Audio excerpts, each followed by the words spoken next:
तो पिछले सी के ट्यूटोरियल्स के अंदर हमने लूप्स को कंप्लीट कर लिया था और आज की इस वीडियो के अंदर हम बात करने वाले हैं बीच में अगर आपको लूप को तोड़ना पड़ जाए तो आप कैसे तोड़ोगे, या फिर कोई इटरेशन आपको स्किप करनी पड़ जाए तो कैसे करोगे। मतलब कि ब्रेक एंड कंटिन्यू कीवर्ड्स के बारे में। तो चलिए गाइस शुरू करते हैं।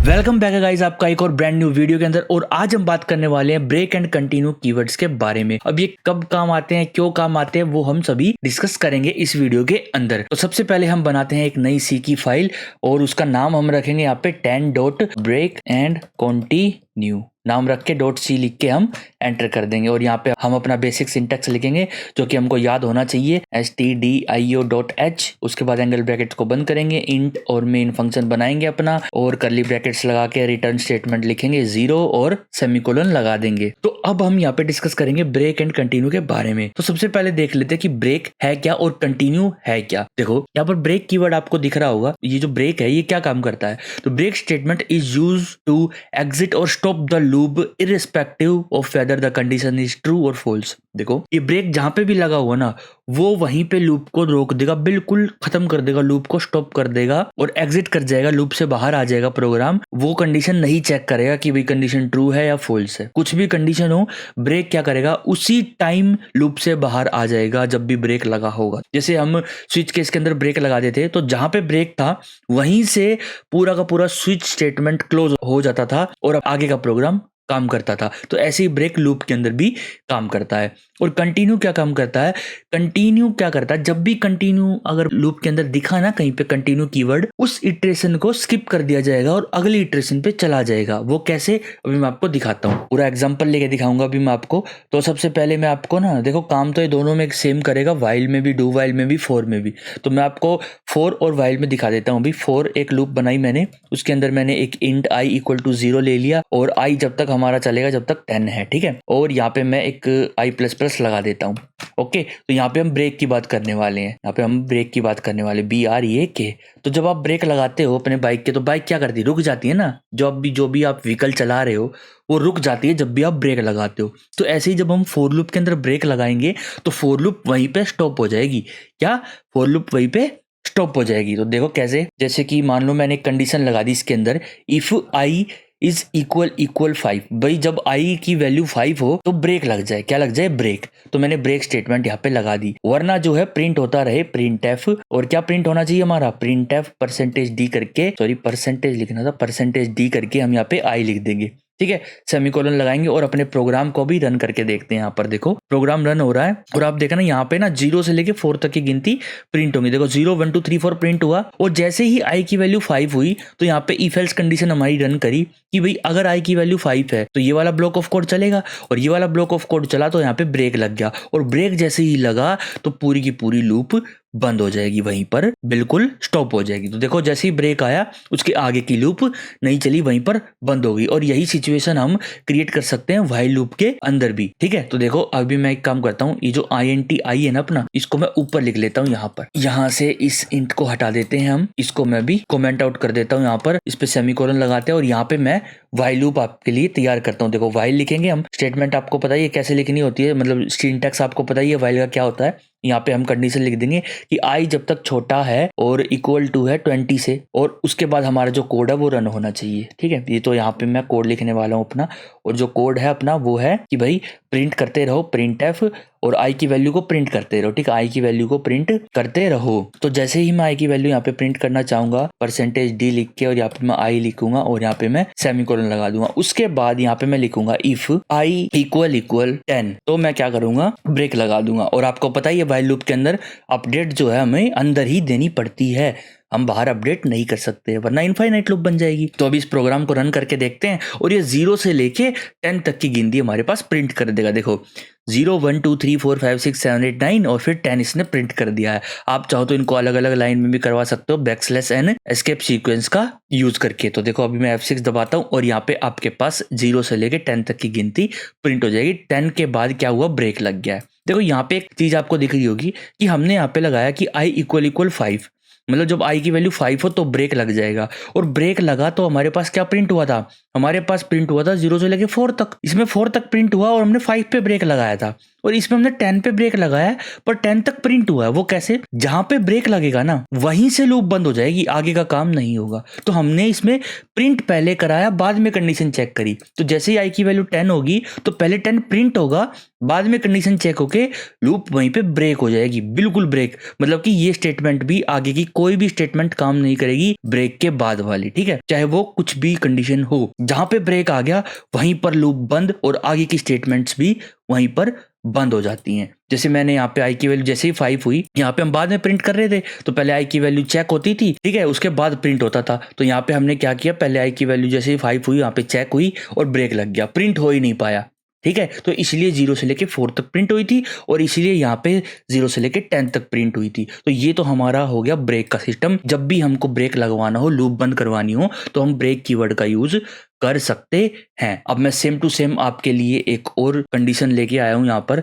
और उसमें मैं आपको बताने वाला हूँ कंटिन्यू का, ठीक है। कंटिन्यू बताएंगे इसमें आपको, कंटिन्यू। थोड़ा सा इंडेंट कर देता हूँ इसको ताकि आपको अच्छे तरीके से दिखे। यहाँ पर इंडेंट कर देते हैं अच्छे से, ये देखो इंडेंट कर दिया मैंने इसको। और अब मैं पहले फॉर लूप के अंदर आपको कंटिन्यू बता देता हूँ, फिर आपको व्हाइल लूप के अंदर भी कंटिन्यू बता दूंगा। तो यहाँ पे हमने कंटिन्यू का यूज करना है, तो ब्रेक को हटा के मैं यहाँ पे लिख देता हूँ कंटिन्यू। कंटिन्यू लिखने के बाद ये 2 सेमीकोलन लग गए गलती से। कंटिन्यू क्या करेगा, जहां पर कंटिन्यू आ गया ना वो इटरेशन स्किप हो जाएगी, अगली वाली इटरेशन पे चला जाएगा। कैसे? देखो ये फॉर लूप कैसे चलती है। ये फॉर लूप चलती है अपनी, पहले आई की वैल्यू सेट होगी, उसके बाद कंडीशन चेक होगी, फिर हमारी फॉर लूप चलेगी, फिर अपडेट होगा, अपडेट होने के बाद फिर कंडीशन चेक होगी, फिर हमारी फॉर लूप चलेगी, फिर अपडेट होगा, फिर कंडीशन चेक होगी, फिर फॉर लूप चलेगी। तो ऐसे हमारा काम होता रहता है। लेकिन जैसे ही कंटिन्यू लगाना तो उसके आगे की जितनी भी चीज होंगी वे स्किप हो जाएंगी, डायरेक्ट अपडेट वाली पॉइंट पे आ जाएगा, ठीक है। तो देखो मैं आपको ना एक चीज दिखाता हूँ, यहाँ पर जो हमारी लूप होती है ना कुछ पॉइंट्स पे चलती है। देखो यहाँ पर अगर मैं आपको दिखाऊं तो मान लो पहला पॉइंट है इनिशियलाइज, सबसे पहले इनिशियलाइज होगी, ठीक है। उसके बाद इनिशियलाइज होने के बाद हमारी जो लूप है ना वो कुछ ऐसे जाती है और यहाँ पे होती है कंडीशन चेक, ठीक है, कंडीशन चेक होती है। कंडीशन चेक होने के बाद हमारी लूप जाती है कोड रन पे, ठीक है, कोड हमारा जो भी है वो रन होगा। उसके बाद हमारी जो लूप है वो जाती है अपडेट पे, किस पे? अपडेट पे। और अपडेट के बाद वापस कंडीशन चेक। तो ऐसे चलते रहता है सर्कल पूरा, ठीक है। तो ये जो अपडेट है मैंने थोड़ा सा छोटा लिख दिया, ये यहाँ पे लिखना था। अपडेट के बाद फिर से कंडीशन चेक होती रहती है। तो इनिशियलाइज एक बार होता है, उसके बाद ये सर्कल जो है चलता रहता है, चलता रहता है, चलता रहता है। लेकिन जैसे ही कंटिन्यू आ गया ना कोड के अंदर, तो तुरंत जैसे ही कंटिन्यू मिला वो आगे का कोड स्किप करके तुरंत की तुरंत अपडेट वाले पॉइंट पे पहुंच जाएगी। और अपडेट के बाद क्या होगा, कंडीशन चेक, फिर दोबारा लूप चलेगी, ठीक है। तो ऐसे कंटिन्यू काम करता है। देखो अभी मैं दिखाता हूं आपको यहाँ पर जो कंटिन्यू है हमारा। अब देखो मैंने कहा है कि i = 5 हो तो हमारा कंटिन्यू रन हो जाए। तो जब i की वैल्यू 5 होगी ना तब ये printf काम नहीं करेगा, मतलब ये स्किप हो जाएगा और डायरेक्ट हमारी लूप चली जाएगी, पॉइंट चला जाएगा अपडेट पे, ठीक है। मतलब i की वैल्यू फिर अपडेट होगी और फिर चेक होके i की वैल्यू 6 हो जाएगी, तो फिर आगे की काम, आगे की लूप हमारी चलेगी। तो अगर मैं इसको रन करूं प्रोग्राम को तो 0 से लेके हमारे पास 10 तक की काउंटिंग आएगी, बट बीच में 5 स्किप होगा। ये देखो अभी मैं आपको दिखाता हूँ, यहाँ पे बीच में 5 स्किप होगा। रन कर दिया मैंने प्रोग्राम और देखो 1 2 3 4 4 के बाद 6 7 8 9। ये कैसे हुआ? जैसे ही i की वैल्यू 5 हुई इसने कंटिन्यू रन कर दिया, और जैसे ही कंटिन्यू रन करा आगे जितना भी कोड होगा वो स्किप हो गए, डायरेक्ट नेक्स्ट इटरेशन पे, अगले स्टेप पे चला जाएगा, i++ पे चला जाएगा, ठीक है। तो यहाँ पे हमारी फॉर लूप ऐसे कंटिन्यू में काम करती है। लेकिन व्हाइल लूप में थोड़ा सा आपको कंटिन्यू का ध्यान रखना पड़ेगा, वरना आपकी जो लूप है वो इनफाइनाइट हो सकती है। अब देखो कैसे हो सकती है। मान लो मैं यहाँ पर कंटिन्यू लिख देता हूँ, ठीक है, यहाँ पर मैंने लिख दिया कंटिन्यू, ओके। यहाँ पर जैसे मैंने कंटिन्यू लिखा तो यहाँ पे हमारी काउंटिंग जो है प्रिंट होगी 0 से लेके 10 तक, और उसके बाद 10 10 10 10 10 10 ही प्रिंट होता रहेगा, लूप इनफाइनाइट में चली जाएगी। ये देखो कैसे, ये देखो यहाँ पर पहले हमारी ये प्रिंटिंग होनी स्टार्ट होगी। अभी एक सेकंड, देखो ये 10 10 10 10 10 10 प्रिंट करता ही जा रहा, करता ही जा रहा, करता ही जा रहा, ठीक है। तो हमें ये बंद करना पड़ेगा। एक बार Ctrl+C दबा के आप प्रोग्राम को बंद कर सकते हो। तो मैंने बंद कर दिया प्रोग्राम को, और ये हमारी लूप इनफाइनाइट क्यों बनी? क्योंकि हमारी जो अपडेट कंडीशन है ना, मतलब कि जो हमारी अपडेट का पॉइंट है हमारा, वो कब है? वो कंटिन्यू के बाद है, कंटिन्यू के बाद है। और मैंने आपको क्या कहा है कि जब कंटिन्यू आता है उसके बाद का सारा कोड स्किप करके दोबारा से लूप चल जाती है, दोबारा से लूप चल जाती है। और फॉर लूप का सिंटेक्स अलग है, फॉर लूप का साइकिल अलग चलता है। पहले अपडेट होती है, फिर कंडीशन चेक होती है, ऐसे होता है, ठीक है। जब लूप खत्म हो जाती है, एक चक्कर लूप का हो जाता है, तो नेक्स्ट चक्कर स्टार्ट होने पर अपडेट से शुरू होता है। लेकिन व्हाइल लूप में क्या होता है? व्हाइल लूप में एक ही चीज है यहाँ पर, कंडीशन। तो जब भी ये चक्कर एक चक्कर पूरा होगा, उस चक्कर के बाद कंडीशन चेक होगी। अगर कंडीशन ट्रू है तो दूसरा चक्कर चलेगा, अगर कंडीशन ट्रू नहीं है तो वो लूप जो हमारी वो बंद हो जाएगी। तो यहाँ पर जैसे ही कंटिन्यू आया तो आई की वैल्यू अपडेट नहीं हुई, आई की वैल्यू अपडेट नहीं हुई तो वो 10 रही, और वो 10 रही तो ये लूप चलती रही। दोबारा आई की वैल्यू 10 हुई, दोबारा कंटिन्यू हो गया, दोबारा कंटिन्यू हो गया, तो फिर ये साइकिल चलती चली गई, चलती चली गई, चलती चली गई। तो कंटिन्यू का मतलब क्या है, उस चक्कर को स्किप कर दो। मतलब कि जैसे ही कंटिन्यू कीवर्ड आए, उस चक्कर के बाद कोई भी कोड हो, उस चक्कर के अंदर कोई भी कोड हो, वो स्किप कर दिया जाए। तो इससे बचने के लिए हमको आई को ऊपर रखना पड़ेगा। किसको? आई को ऊपर रखना पड़ेगा। लेकिन अब कंटिन्यू का फायदा नहीं होगा, क्योंकि हमारा प्रिंट तो फिर भी हो रहा है। तो जो कोड आपको जिस कंडीशन पे स्किप करवाना हो ना, उस कोड को कंटिन्यू के नीचे रखना, समझे? क्योंकि कंटिन्यू के बाद का कोड स्किप होता है, उससे पहले का नहीं होगा। जैसे मैं इसको रन करवा के दिखाऊं तो इसमें कंटिन्यू का कोई वैल्यू नहीं है, कंटिन्यू इसके नीचे कोई कोड ही नहीं है, तो स्किप तो ऑटोमेटिक ही हो रहा है। तो यहाँ पर हमारे 21 तक गिनती पूरी की पूरी प्रिंट हो गई है। अब आप सोच रहे होगे कि यार ये 21 तक क्यों हुई? जब हमने 20 की कंडीशन दे रखी है तो 21 तक क्यों हुई? देखो अब बताता हूँ क्यों हुई। जब आपकी आई की वैल्यू 0 थी तो ये कंडीशन ट्रू हुई, और जैसे ही ये लूप के अंदर गया, इसने पहले आई को अपडेट करा फिर प्रिंट हुआ, ठीक है? तो जब आई की वैल्यू 20 थी तो यहाँ पे क्या हुआ, ये कंडीशन ट्रू हो गई, और इसने पहले अपडेट कर दिया, मतलब कि पहले उसको इंक्रीज कर दिया, तो 21 हो गया और 21 प्रिंट हो गया, समझे? तो देखो यहाँ पे 0 प्रिंट नहीं हुआ, 1 से स्टार्ट हुई है और 21 तक गई है, समझे? पहले इंक्रीज कर दिया फिर प्रिंट कर दिया, पर हमको पहले प्रिंट करवाना है फिर इंक्रीज करवाना है ना? यही करना था ना। अब हम अगर बाद में प्रिंट करवाएंगे तो फिर वही सिचुएशन होगी, क्योंकि अगर हम प्रिंट को नीचे रख देंगे तो फिर पहले प्रिंट होगा। तो उसके लिए हम क्या करेंगे, उसके लिए हम इस आई को लेके इस आई को नीचे रख देंगे और एक आई को हम यहाँ पे रख देंगे, ठीक है?